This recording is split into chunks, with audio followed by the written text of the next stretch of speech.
Subscribe करा, like करा, share करा. फक्त मुक्तागिरी न्यूज बेल आयकॉन दाबायला विसरू नका.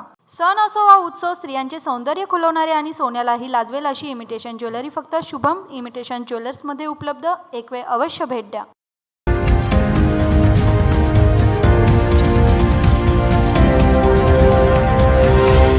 माझं नाव उदयनराजे अंबानी नाही, तर माझं नाव उदयनराजे भोसले असं असल्याचं पत्रकार परिषदेत उदयनराजेंनी का सांगितले?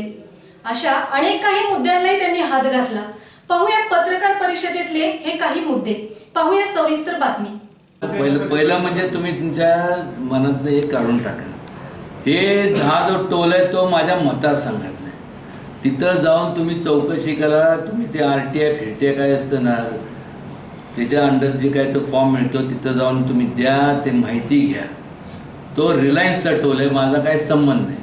तुम्हाला जर काय प्रश्न या संदर्भात विचारायचा तर रिलायन्सला विचारा ना. सारखं असं जसं काय मी रिलायन्स आहे. माझं नाव उदयनराजे अंबानी नाही, माझं नाव उदयनराजे भोसले. मेहरबानी करा. माझं नाव उदयनराजे अंबानी नाही, माझं नाव उदयनराजे भोसले. मेहरबानी करा. पण एक सांगतो आपल्याला की जे मी बोललो ते बोलण्यासाठी बोललो नाही. बारकाईने आपण विचार करा. गंभीर परिस्थिती आहे. कारण की कदाचित जर चुकीचा विचार झाला तर ही शेवटची निवडणूक होईल. याच्यापुढे निवडणुका होणार नाही. जे रशियात घडलं तसंच होणार. आणि मग इंडियाचं स्पेलिंग, नाव इंडियाचं स्पेलिंग काय होईल माहिती आहे का? INDI नाही, SOMILA.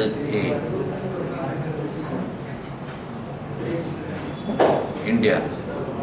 लोक विचारते इंडिया स्पेलिंग काय, तर तुम्हाला असंच सांगावं लागेल SOMILA, सोमालिया. कारण की जिथं गव्हर्नमेंट अस्तित्वात नाही, जिथं कायदा नाही, काय नाही. आणि असं होऊन द्यायचं नाही, एवढं लक्षात घ्या. प्रश्न विचारणं, तर्कचा वितर्क करणं, याला फारसं काय बुद्धिभेद करणं काय अवघड नसतं. पण जी वस्तुस्थिती आहे ती लोकांसमोर पोचण्याचं काम निश्चितपणे तुम्ही करा. आणि कधी माझं ओपन चॅलेंज आहे. चॅलेंज ह्या हिशोबाने नाही आहे, लोकांच्या हिताकरता.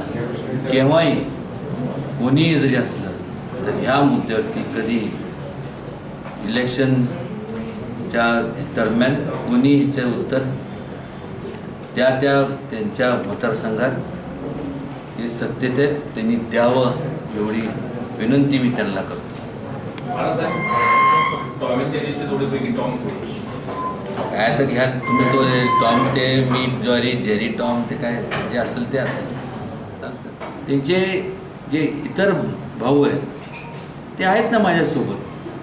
आणि तसं जर मी अण्णासाहेबांचं विचार जर त्यांचं आदर करत नसतो तर ह्या खंडाळा आणि शिरवळच्या MIDCमध्ये मी त्या ज्यांच्या जमिनी गेल्या SEZमध्ये, स्पेशल इकॉनॉमिक झोनमध्ये, त्या कायद्यातच अशी तरतूद आहे की त्याच्यात तसं हे आहे की ज्यांच्या जमिनी गेल्या त्यांना कामात प्राधान्य दिलं गेलं पाहिजे. आणि तोच मुद्दा मी मांडला.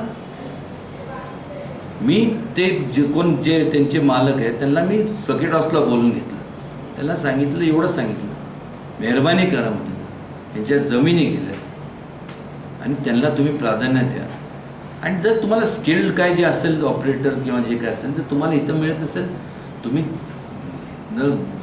दुसरीकडनं कुठनं पण आणा, नाहीतर फॉरेनहून आणा, काय करायचं ते करा. पण त्यांच्या इथं उलटं तुमचं बरं आहे ना, खर्च वाचतो. त्यांचं घर इथं आहे, इथं आणि एवढंच म्हणलं. नाही तर माझ्यासारखं वाईट नाही. तळमळीने बोललो. कारण की मला माझे मतं माझे जेव्हा भावाचे आहेत.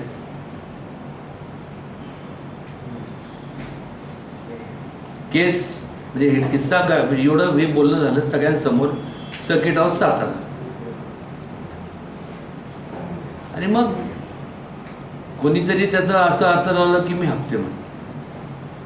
काय मला कळत नाही. एवढं काय वाईट परिस्थिती निर्माण झालेली नाही. सगळ्यात श्रीमंत जगात जर कोण असेल तर उदयनराजे एवढ्या करता की माझे एवढे मित्रमंडळी आहेत, काम करायची गरज नाही. घरातनं जरी मला हाकललं तर तुम्हाला एक सांगतो, नाश्त्याला जर एकाकडे गेलो तो वळून मला नाश्ता देतील. दुसऱ्यांदा दुपारी जेवायला एकाकडे गेलो वळून जेवण देतील. रात्रीचं वळून जेवण देतील. आणि ज्याच्याकडं पहिल्यांदा नाश्त्याला गेलो त्याचा परत कधी टर्न नंबर लागणार नाही. त्यामुळे तसं आपली उदरनिर्वाहाची व्यवस्था ओकेमध्ये करून ठेवली.